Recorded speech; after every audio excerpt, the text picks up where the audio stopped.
Hi everyone, it's Don and I hope you're having a fantastic day. Well, it's turning out to be a really hectic week. Not just this weekend, but next week included for Tropical Storm Fiona and all the cruises and the islands it's affecting.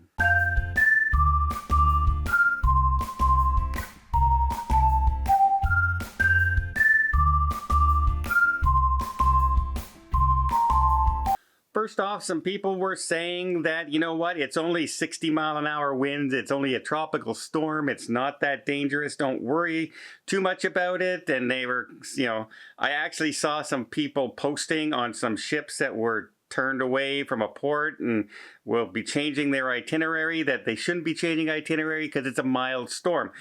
It's not a mild storm. For instance, in Guadeloupe, it got hit yesterday and 2 people were washed away and are missing right now. So it's just going to show you they got hit with over 8 inches of rain, and that is the mild side of this tropical storm so far. In fact, the U.S. Virgin Islands and Puerto Rico in San Juan could reach up to 16 inches of rain as the storm keeps on picking up steam.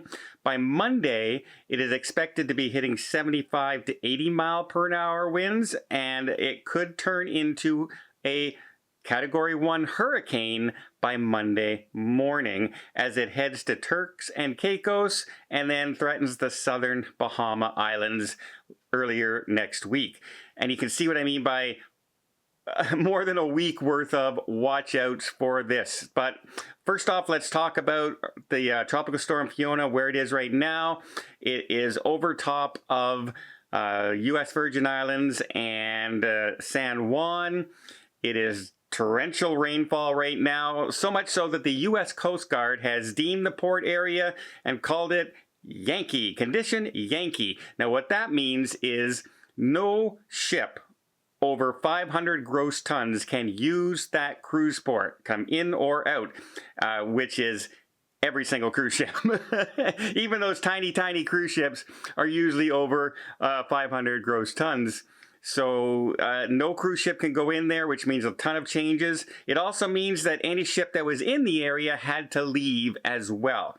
They had to get out of the area. So anyone who was, for instance, going to be set sailing today out of San Juan, that's not going to happen because the cruise ship's not allowed to go. It can mean a bunch of changes, but fortunately the only one I've heard so far of an actual quick change right now is the MSC Seashore.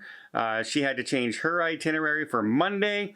So far this weekend, we have changes coming most likely to the Disney Fantasy, the Harmony of the Seas, and the Norwegian Sky are the ones that are currently probably going to have to change some of their itineraries. Now, some of these itineraries can be as simple as going in a different direction to the islands. Instead of stopping in San Juan as the first stop, they may stop in San Juan as the last stop, like a rerouting of your itineraries. It might not mean you're going to miss a port. It might mean you're just going to go to different ports on different days than you thought you were going to be. Of course, this messes up your shore excursions, as now there may be different ships involved and they may be sold out. That can be a mess as well. However, it's better than going into a hurricane. Now, a lot of people, when they talk about hurricanes, and they say, they're so used to when a hurricane hits land, that it's usually a big dramatic event and it lasts for like a day or two and it's 100-mile-an-hour winds, 90-mile-an-hour winds, and the big force of the storm. That's exactly what happens. However, when you're talking about it moving across the ocean, it's moving at like a glacial pace. It's taking forever. It's not moving at 100 miles an hour across the ocean. The winds are moving at those speeds and things like that, and gusts of wind, but it's going really slowly. In fact, it's not supposed to head towards just past the Bahama Islands towards Florida area, but hopefully more out towards Europe than along the coast until Thursday.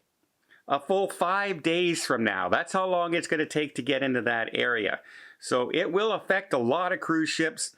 once it gets past the Florida Gulf and the Florida edge there where Miami and that would be, it's much easier for the cruise ships. It might be some rough seas, but the storm's not there and in the way, as long as it sticks to its current projected trajectory. Now, if it heads off in those directions, Royal Caribbean, for instance, has already come out and said that it will probably have to make changes over the following week to the harmony of the seas, the independence of the seas, the mariner of the seas, and, much to my chagrin, the oasis of the seas. Because, it's sailing out of New Jersey, New York area, and that's the direction this hurricane is heading.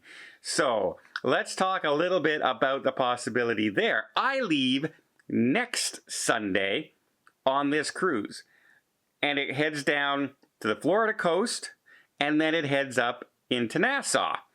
So I'm kind of looking at this and wondering that trajectory, because all the trajectory right now, you see it gaining strength and getting strength, but then it widens and widens, which usually means it starts to disperse a little bit of the storm.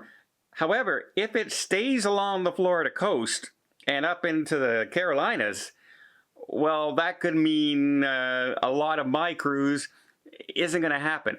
In fact, there's a high possibility that my cruise to Nassau in Florida may change around and actually become an East Coast Canada cruise, because they may have to head away from the hurricane.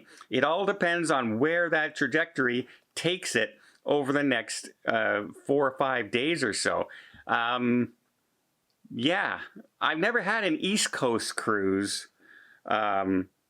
run away from a hurricane yet, but that would be interesting. I have had hurricanes in the Atlantic Ocean. I was on a Princess cruise. We were supposed to go to Norway, and everyone was dressed for Norway and Ireland and the colder weather. We had the blanket, like sweaters and everything with us, and we had to run away from a hurricane coming across the Atlantic Ocean, and we ran down into Spain, and it was 105 degrees when we arrived. So everyone was running out and buying, I survived a hurricane in Spain kind of thing. All the t-shirt shops were being sold out because everyone was looking for cooler, warmer weather than what we had to wear and we were dressed for to head up into Norway. So I'm wondering if I dress for the Bahamas and Florida, and now I'm going to head up into Canada, possibly in the east coast of the United States. That's a big change in my itinerary, and maybe I'll have to pack each way. Let's just see what happens. I'll be monitoring this week, but remember, if you have any cruises along the southern Bahamas and up into Turks and Caicos and San Juan, anything like that, your cruise may be affected. You might not miss a port, but you may have to change directions. Or if that hurricane slows down and stays in an area, you may end up just skipping ports altogether, because hurricanes and storms can be really unpredictable at times, and they can change directions. We'll keep monitoring Fiona, but sad news about the 2 people in Guadeloupe.